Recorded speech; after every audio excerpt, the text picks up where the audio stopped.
ક્રાંતિની દિશામાં નક્કર કદમ મંત્રી કૌશિકભાઈ વેકરિયાના હસ્તે ₹3.25 કરોડના વિકાસ કાર્યોનું ખાતમુહૂર્ત કરાયું.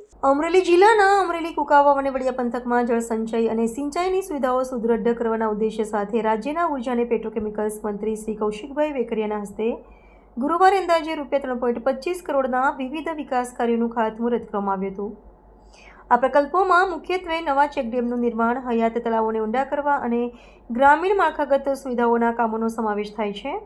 આ આયોજનનો મુખ્ય હેતુ વર્ષા ઋતુના પાણીનો સંગ્રહ કરી ભૂગર્ભ જળસ્તર ઊંચા લાવવાનો અને સ્થાનિક ખેડૂતોને સિંચાઈ માટે પૂરતું પાણી ઉપલબ્ધ કરાવવાનો છે.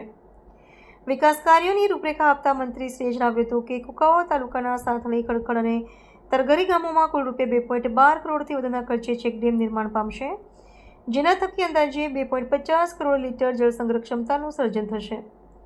આ ઉપરાંત માંગપાળ ખાતે સિંચાઈ યોજના હેઠળ હયાત માળખામાં સુધારા કરવામાં આવશે.